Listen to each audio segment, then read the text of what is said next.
할렐루야. 네, 저를 아시는 분들도 계실 거고요, 모르시는 분들이 아마 대다수일 겁니다. 제가 2007년도 때 열린문교회 교육자를 시작을 했습니다. 파트 전도사로 시작해서 오후 예배를 지금 봉사자들이 이렇게 찬양하시는 거죠. 목사님께서 저를 긍휼히 여겨주셨나 봐요. 그때는 제가 찬양 전도사로 여기서 섬겼었습니다. 그렇게 하다가 대학부를 섬기게 되고 박건성 목사님하고 제가 파트 전도사로 탈봇을 다녔을 때인데 3년 동안 이곳에서 많은 것을 배우고 그렇게 사역을 해왔습니다. 박건성 목사님께서 벌써 은퇴를 하셨다는 얘기를 듣고요, 우리 아들이 2007년도 때 이곳에서 태어났거든요. 열린문교회에서. 예, 아시는 분들도 계시는데요. 예, 태어나서 이제 대학생이 돼서요, 이제 달라스로 제가 이걸 뭐 좀 이렇게 도와줄 일이 있어서 먼저 제가 캘리포니아에 와서 일정을 마무리하고 이제 달라스로 가서 아들을 만나는 그런 일정인데, 목사님께서 은퇴를 하셨다는 소식이 저는 믿겨지지가 않아요. 그래서 오늘 제가 가만히 생각해 보니까 목사님이 딱 저의 나이였던 거예요. 제가 전도사 때. 이게 마음이 좀 이상한 거예요. 목사님이 저는 굉장히 크게 뵙고, 그때는 이민교회에서 굉장히 상징적인 많은 일들을 하셨습니다. 그리고 교회가 굉장히 이민교회에서도 많이 알려져서 많은 한국교회 교육자들도 양성을 하고, 탈봇에서도 열린문교회에 와서 사역하는 걸 꿈꾸고 그렇게 했었던 그때가 기억이 나요. 근데 그때는 벌써 목사님은 저 멀리 많은 일들을 하셨는데, 저는 아직도 제 나이 때 한 게 무엇인지 모를 정도로 그냥 조용히 목회를 수원에서 하고 있는 그런 상황인데, 참 많은 일을 하셨구나. 하나님께서 먼저 우리 박헌성 목사님을 젊으셨을 때 부르셔서 정말 하나님의 많은 일들을 감당하게 하셨고, 하박국 선지자처럼 나의 때에 속히 주의 영광을 보게 하여 주셔서 주님의 영광을 보게 해달라고 기도하셨던 것처럼 많은 영광을 우리 목사님이 보셨구나라는 생각을 하게 됩니다. 제가 열린문교회에서 사역을 할 때는요, 제가 대학부도 맡았는데 대학부 학생들이 저를 걱정을 해줬어요. 전도사님 이렇게 사역하면은 괜찮은 거예요? 우리 영은 권사님이신가요? 집사님? 네, 집사님이 제 학생이었는데, 목사님 이렇게 하면 안 되는 것 같아요. 목사님 이렇게 정신 차리셔야 돼요. 꼭 얘기해줬던 집사님이셨어요. 그럼 제가 정신을 바짝 차리고, 그래, 이렇게 하는 거구나. 그러니까 아무것도 모르는 그런 풋내기 전도사로 있다가 이제 담임 목사가 돼서 이렇게 찾아뵙겠습니다. 목사님께 인사만 드리고 너무 큰 은혜를 받았거든요. 제가 시은속교회의 담임 목사인데 그곳에서 자랐고, 그리고 외부에 있는 교회는 단 2교회밖에 없습니다. 제 담임 목사님은 그래서 2분밖에 없어요. 우리 박헌성 목사님하고 오정현 목사님입니다. 제가 사랑의 교회 가서 섬기게 됐는데, 이 2분한테 저는 많은 것을 배웠습니다. 그러면서 목사님께 인사를 드리고 싶어서 이제 일정을 진짜 나름 저도 왔더니 설교 부탁이 많았어요. 생긴 거 보면은 인기 있게 생겼잖아요. 그렇죠?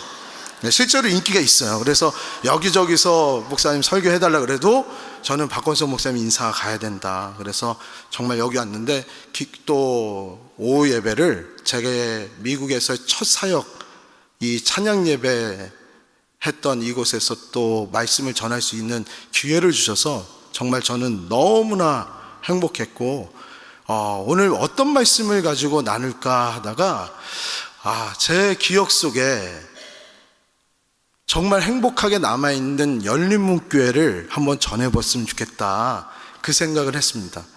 제가 3년 전에도 와서 이 찬양 예배 때 했는데, 그때는 제가 목회에 찌들어가지고 뭘 어떻게 하고 갔는지도 모르겠고요, 어떤 삶을 살았는지도 지금 기억이 안 납니다. 정말 고생 많이 했어요. 제가 대상포진도 2번 걸리고 공황장애도 걸려보고 그리고 우울증도 걸리고 하여튼간 안 걸려본 게 없어요. 근데 지금은 누구보다도 제일 행복한 목회를 하고 있습니다. 그게 제가 박건성 목사님한테 배웠던 것 중에 하나가, 정말 예식은 간단하게 할래기만 하고 설교를 25분 지금도 그렇게 하시죠. 그때의 영향력을 전 받았어요. 그래서 제가 어디 가든지 예식은 굉장히 짧습니다. 그러니까 저를 계속 불러요. 아, 이게 비법이었구나. 그러면서 목사님의 지난 날들을 쭉 그 열린문교회 그 부흥의 때를 생각을 해봤어요. 열린문교회는 제가 윌셔에 있는 미국 교회 때에 처음 와서 이사를 했고요. 메가더 공원인가요? 그 앞에 있었던 데 이사를 와서 제가 이제 한국에 들어오게 됐는데, 그곳에서 이렇게 저의 그 열린문교회를 봤을 때, 열린문교회는요, 예배당 안에서의 그 친목도 좋았지만 누군가의 식탁 공동체가 너무나도 활발하게 있었던 교회라고 생각이 들어요. 아닐 수도 있지만 전 파트 전도사였으니까요. 그런데 왜 그랬냐면, 목사님이 한국에서 목사님들이 들어오시면 제일 먼저 마중을 하셨어요. 열린문교회가 늘 웰커밍을 잘했습니다. 그래서 많은 목사님들이 열린문교회를 거쳐서 가셨고요, 또 축복을 해주셨고, 또 많은 이민자들이 제일 먼저 이곳에 방문했을 때 성도님들이 쌀도 갖다 주고 김치도 갖다 주고 뭐 많은 것들을 갖다 주면서 영어로 된 그런 어떤 그 서류들을 이제 같이도 읽어주고 정착을 많이 애써줬던 교회라고 제가 생각이 들었어요. 낯선 이민 땅에서 누군가의 호의를 받고 그런 나눔을 통해서 그렇게 많은 사람들에게 베푸는 교회가 바로 열린문교회였잖아요. 그렇죠? 네, 우리 이제 20년 전이니까 우리 장로님, 권사님들도 굉장히 젊으셨을 때요. 우리 열린문교회가, 제가 벌써 우리 열린문교회라 그러잖아요. 제 미국에서의 고향교회라고 저는 생각이 들어요. 굉장히 젊은 교회였습니다. 지금 리브가 그분들이 지금 결혼을 갓 했어요. 김혜영 집사님이 새댁이었을 때 제가 만났단 말이에요. 결혼을 참 잘하셨다, 우리 남 집사님이. 이제 장로님 되셨나요, 혹시? 이렇게 이쁜 분을 어떻게 했을까, 그런 생각도 들었었고. 그런데 늘 환대가 있었고요. 늘 낯선 땅에서 누군가의 아버지가 되주셨고, 목사님께서, 우리 장로님들께서, 그리고 어머니가 되주셨고, 고향이 되어주셨어요. 지친 사람들에게는 식탁이 되어주셔서 따뜻한 국밥 한 그릇 여기서 먹으면 그렇게 기분이 좋았어요. 자녀의 미래를 위해서 기도를 하며 눈물 지었던 그 많은 사람들에게 안아줌이 있었던 그 교회가 우리 열린문교회였단 말이에요. 제가 박건성 목사님에게 3년 전에 진짜 저는 진심으로 얘기했는데 목사님은 진심으로 안 들으셨나 봐요. 목사님, 후임을 결정하실 때 저를 좀 고민해 주세요. 그런데 뺏겼어요, 이광훈 목사님한테. 이광훈 목사님 너무 훌륭하시니까 제가 가만히 있었던 거지. 우리 이광훈 목사님 아니었으면 저는 왜 저는 안 됩니까? 오늘 와서 뭐 따졌을 수도 있을 것 같아요. 그만큼 열린문교회 그러면 나눔도 많았고요, 누군가에게 많은 따뜻함을 줬던, 거쳐감의 그러한 은혜가 있었던 고향집 같은 그런 교회였습니다. 그런데 이러한 교회의 모습이 우리 본문에도 똑같이 나와 있습니다. 오늘 본문에 보여준 이 초대교회가요, 나눔으로 증명되는 부흥이 무엇인지를 우리에게 보여주고 있는 모습이에요. 그러니까 우리가요, 부흥이 나눔을 통해서 만들어진다는 것은 아닙니다. 하지만 성령 받은 사람들이요, 그 부흥을 경험하고 성령의 뜨거움을 경험했을 때 나눔으로 그 부흥을, 성령의 충만함을 증명해내는 그런 삶을 사는구나를 저는 이 열린문교회에서 배웠단 말이에요. 다른 이민교회랑 좀 달랐어요. 굉장히 가족 같았단 말이에요. 그러니까 영은 집사가 막 저한테 안타깝게 여기면서 제 앞에서는 쓴소리를 하지만 뒤에서는 저를 굉장히 좋아했어요. 제가 결혼 안 했으면 저를 흠모했을 수도 있었어요. 그랬잖아요. 그쵸? 예, 잘생겼었으니까. 예. 예. 그 남편 집사님하고도 친합니다, 제가. 그래서. 하나님께서 그 모든 하루하루의 삶, 그리고 박헌성 목사님과 우리 성도님들께서 지내왔던, 저는 20년 전만 기억을 하니까 20년 전부터 지금까지 해주셨던 모든 시간이 하나님의 도우심의 역사요, 에베네셀의 은혜가 있었는 줄 믿습니다. 저는 한 번도 열린문교회를 잊어본 적이 없어요. 그리고 제가 우리 박헌성 목사님이 기억을 못 하실 거예요. 전도사 때라 실수를 했어요. 이사를 하는데 너무 힘드니까. 우리 청년부 아이들도 같이 일을 하는데 너무 힘든 거예요. 그래서 제가 짜증을 한번 낸 적이 있어요. 그때 목사님이 그 소식을 들으셨어요. 그러시고 혼나는 줄 알았어. 김 전도사 빨리 부르라고. 그래서 제가 그 2층 양갈래로 가는 그때는 목사님이 이제 미국 교회에 계실 때, 우리 이사를 할 때니까 막 운전해서 갔어요. 김 전도사 힘들지? 그러면서 카드를 주시더니 대학부 학생들하고 마음껏 먹어. 그럼 카드를 주셨어요. 그래서 진짜 마음껏 먹었어요, 제가.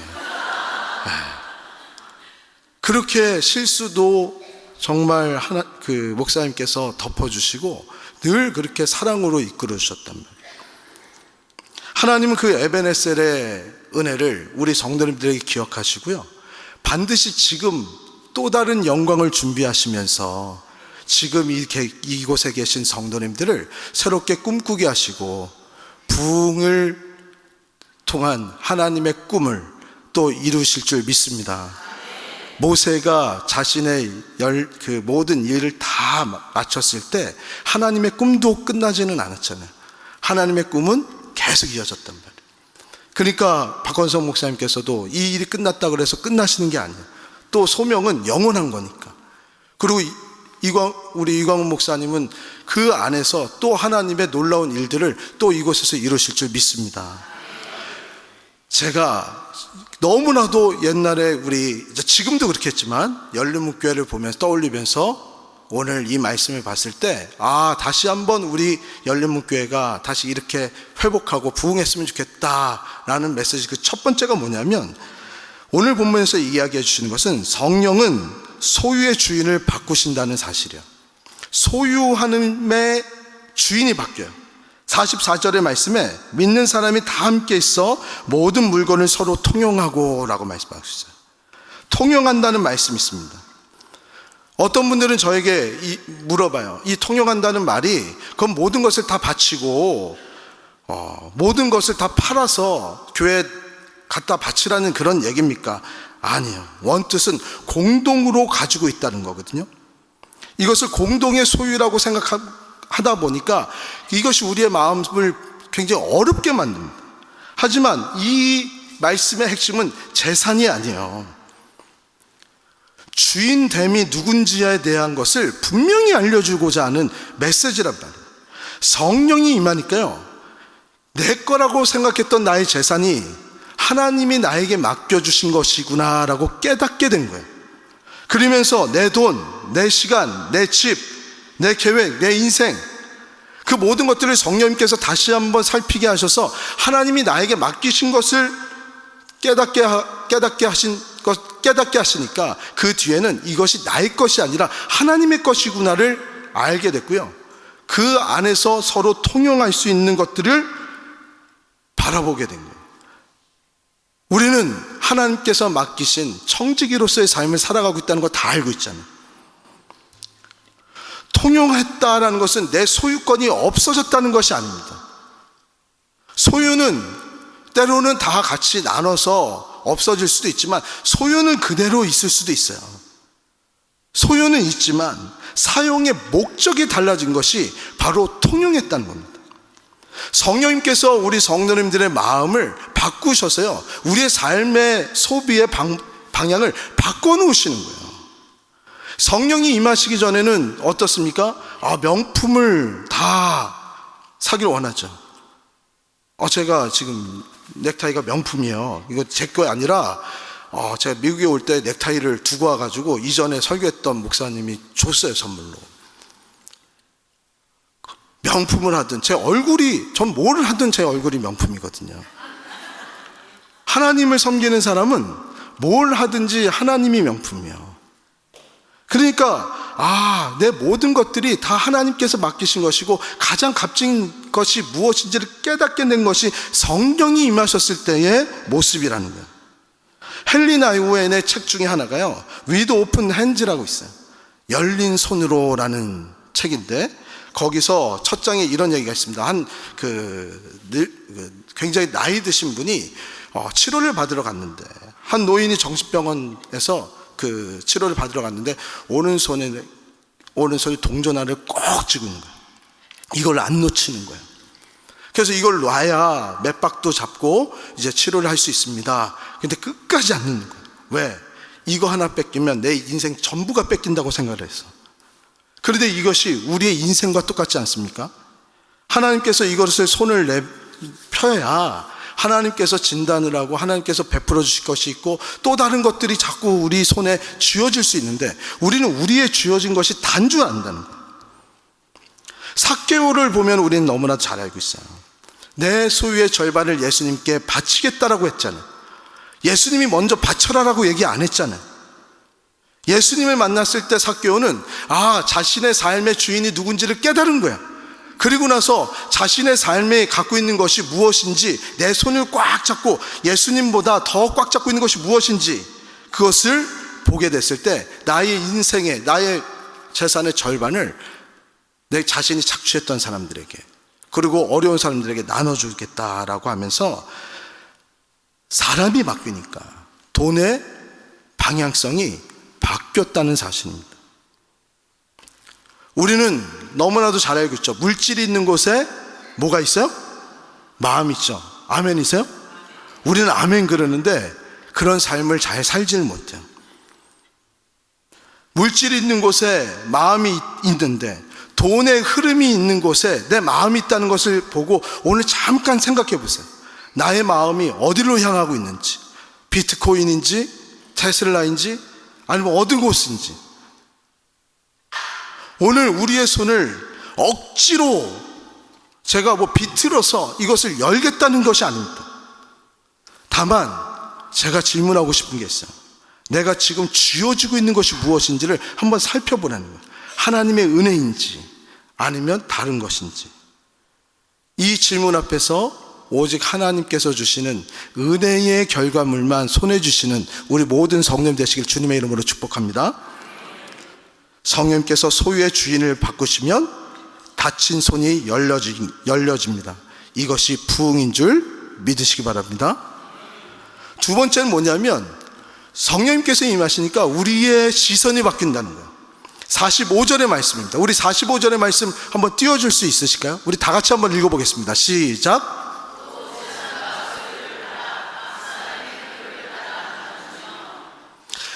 오늘 이 본문은 정말 아름다운 한 문장을 남겨요.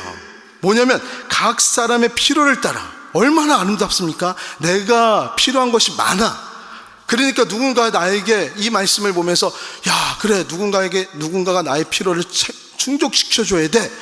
너무 위로가 되고 너무 의지가 되지 않습니까?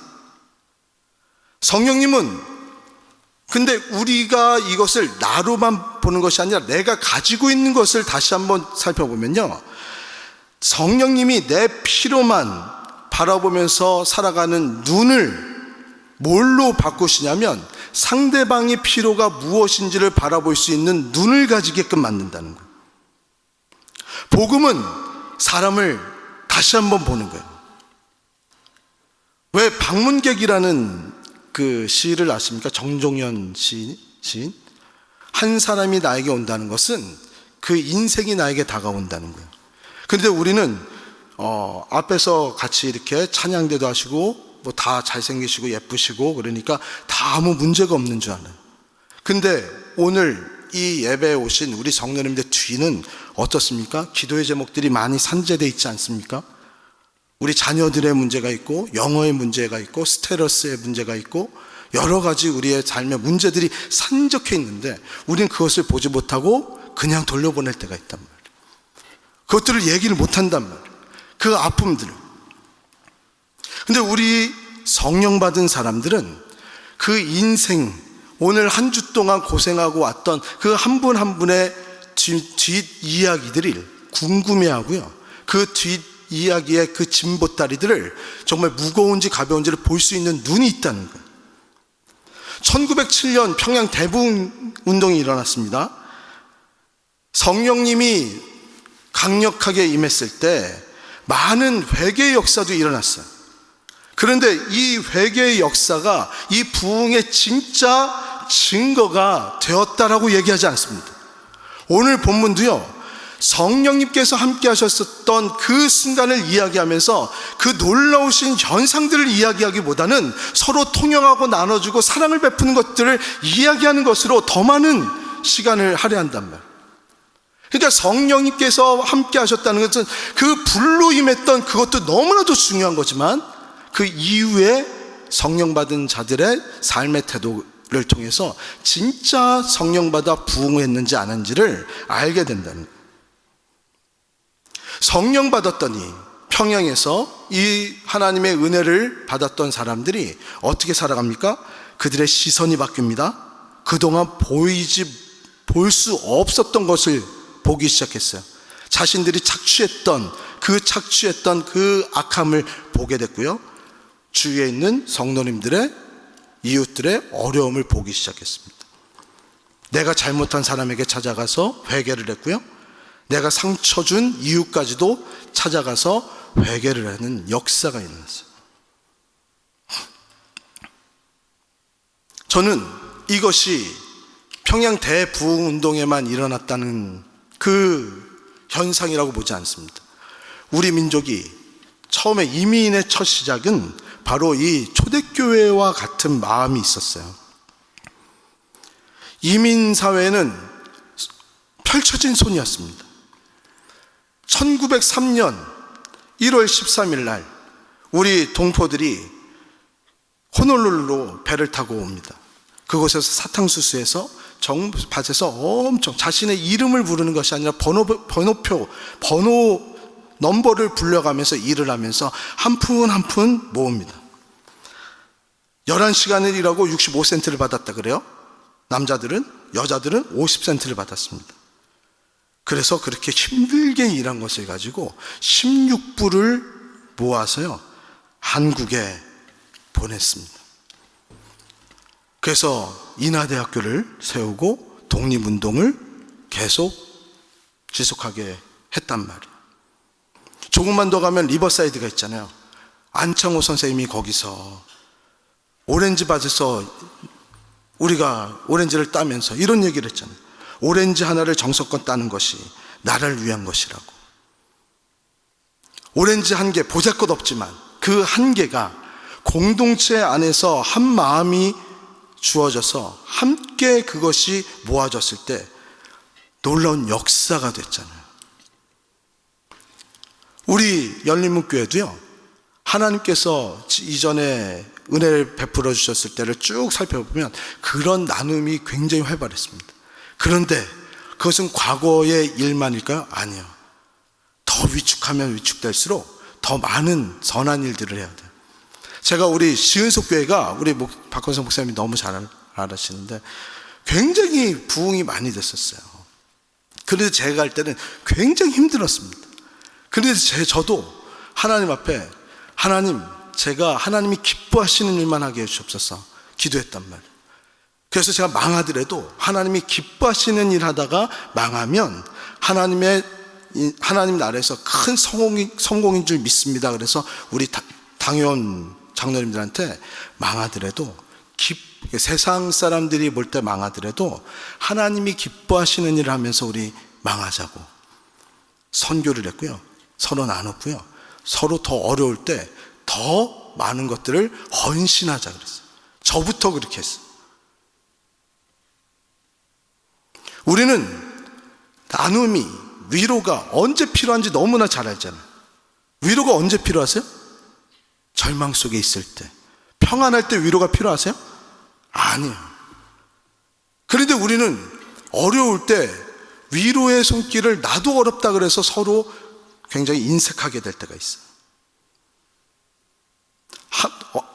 함께 울어줄 공동체, 함께 마음을 나눌 공동체, 그 공동체가 정말 우리 열린목교회가 되길 원하고, 이 열린목교회가 이 시대 우리 LA 이민사회에 정말 큰 하나님의 사랑의 위로가 가득한 교회 되길 주님의 이름으로 축복합니다. 눈이 열리면 손이 열리는 줄 믿으시기 바랍니다. 성령님께서 시선을 바꾸면 사람이 보이고요, 사람이 보이면 그 사람의 필요가 보이고요, 그 사람의 필요가 보이면 손이 열립니다.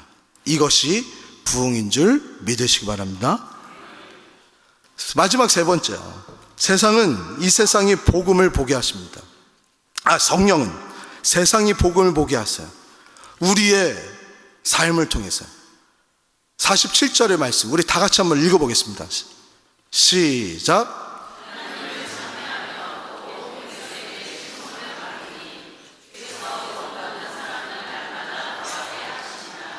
박헌선 목사님을 제가 옆에서 봤을 때요, 정말 저희 아버지는 바리새인 중에 바리새인이라 그러셨어요. 그러니까 바른 길만 갔어요. 다른 그 옆에 길을 보지를 않았어요.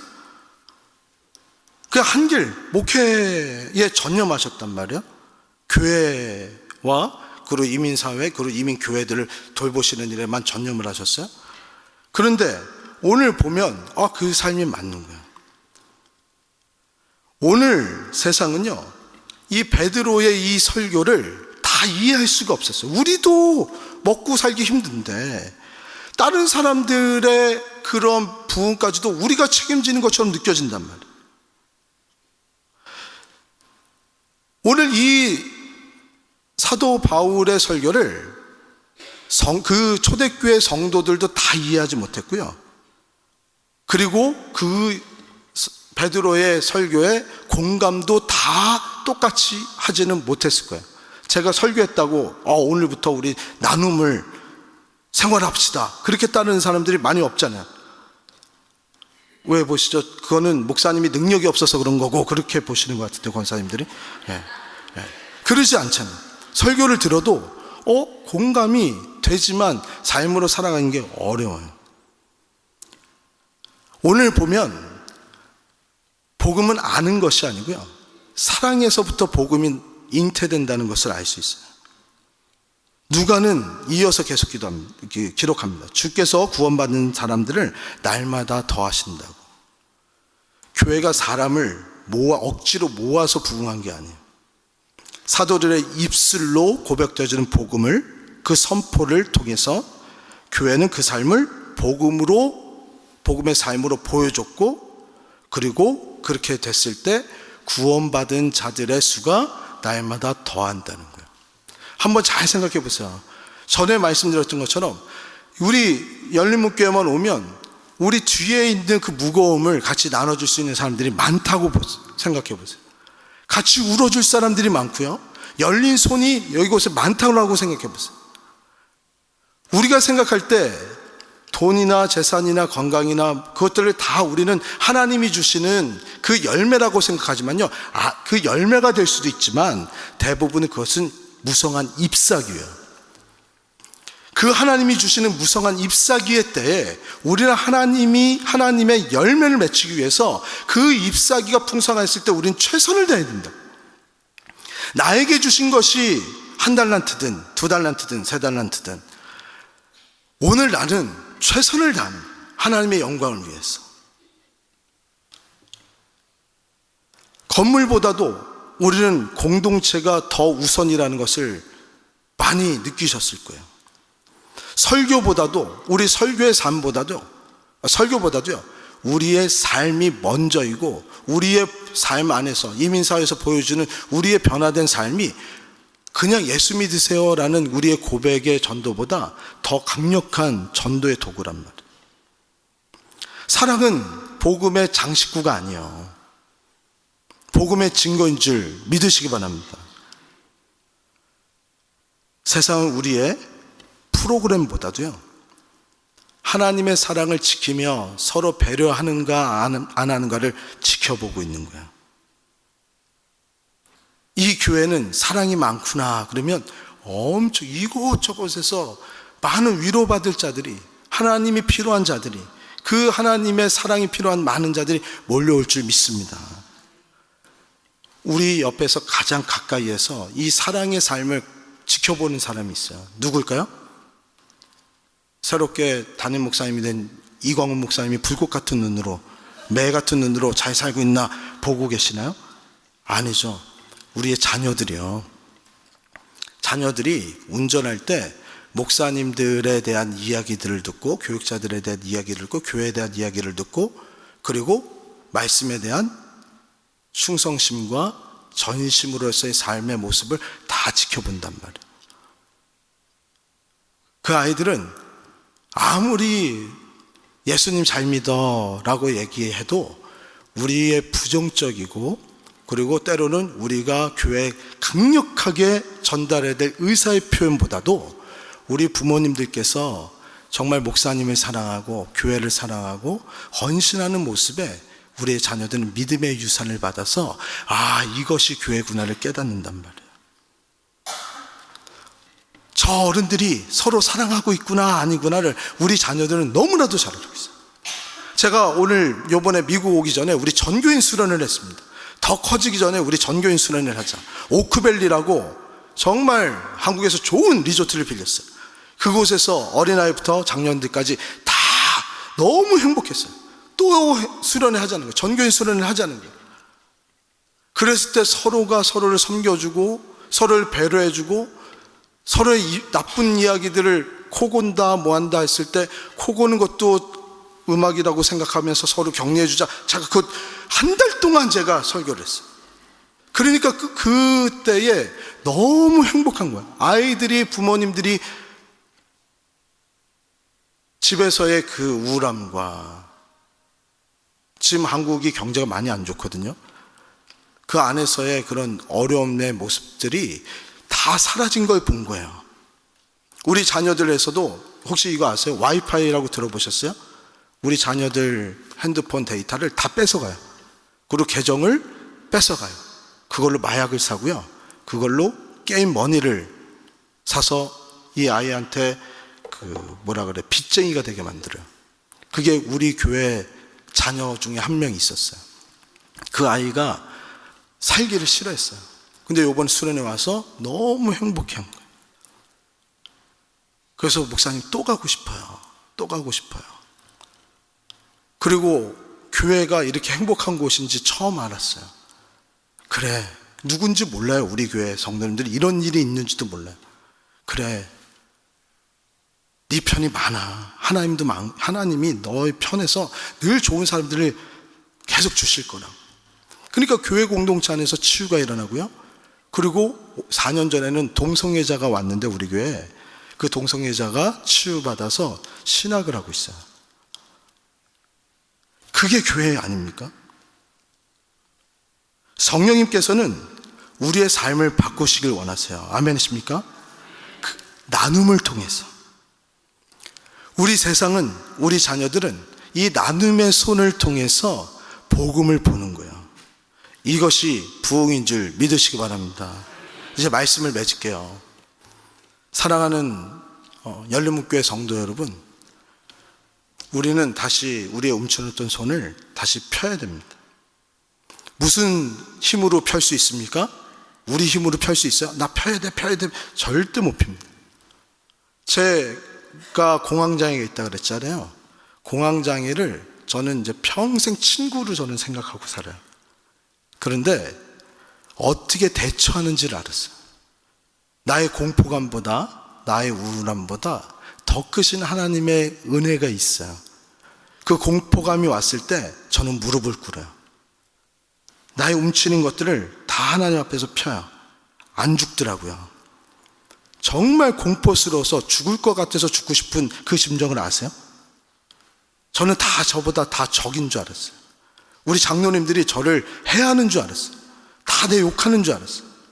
그런데요, 아니에요. 나보다 더 크신 하나님이, 나보다 먼저 앞서시는 그 하나님께서, 앞서가신 하나님께서 가장 좋은 길로 나를 인도해 주고 계시더라고요. 끌고 주고 계시더라고요. 사도 바울은 이렇게 말합니다. 우리 주 예수 그리스도의 은혜를 너희가 알거니와 부요하신 이로써 너희를 위하여 가난하게 되심은 그의 가난함으로 말미암아 너희를 부요하게 하려 하심이라. 아멘. 예수님이 다 우리의 공포감이나 우울함이나 가난함을 다 지고 가셨어요. 하늘의 풍요를 이 땅의 빈곤과 절박함에 다 손을 펴셔서 다 은혜로 십자가 안에서 은혜를 한 번에 내려주셨단 말이에요. 자신을 십자가에 내어주신 그 피가 우리를 새롭게 하고요, 마지막 밤에 떡을 떼면서 내가 너희를 위한 내 몸이니 이것을 기념하라. 하나님께서, 예수님께서 자신의 가장 귀한 몸을 떼어서 주셨어요. 천국의 가장 귀한 떡을 주셨어요. 피를 주셨어요. 이것이 우리가 손을 펼 수 있는 이유인 줄 믿으시기 바랍니다. 우리는 사랑받기 위해서 사랑을 나누는 게 아니에요. 이미 모든 것을 받은 사람이기 때문에 우린 받은 것에 은혜를 받아서 우리가 서로 나누고 우리가 서로 베풀고 이 장소를 또 다른 하나님의 천국으로 만들 때 우리 열린문교회가 새로운 전환점을 맞는 이때에 박건성 목사님 때부터 내려왔던 그 귀한 영성이, 그리고 그런 섬김의 모습이, 그 가르침들이 이제 이광훈 목사님에게 좀 배는 아프지만 제가 왔어야 되는데 우리 이광훈 목사님에게 흘러가서 정말 많은 LA의 이민자들을 위로하고 격려하고 그 또 꽉 쥐고 힘들게 사는 자들의 손을 펴주는 귀하고 복된 교회 되시기를 주님의 이름으로 축복합니다. 제가 감히 말씀드리지만 열린문교회 열매가 될 수 있도록 저도 한국에서 땀 흘리고요, 떳떳한 내가 열린문교회 출신 목사입니다 라고 이야기할 때 그래 열린문교회 참 복된 교회야 할 수 있도록 저도 부끄럽지 않도록 그렇게 사역하고, 또다시 내년도에 만날 수 있을까요, 이광훈 목사님? 내년도에 만나는 은혜가 있기를 저 혼자 기도하도록 하겠습니다. 오늘 예배를 마치도록 하겠습니다.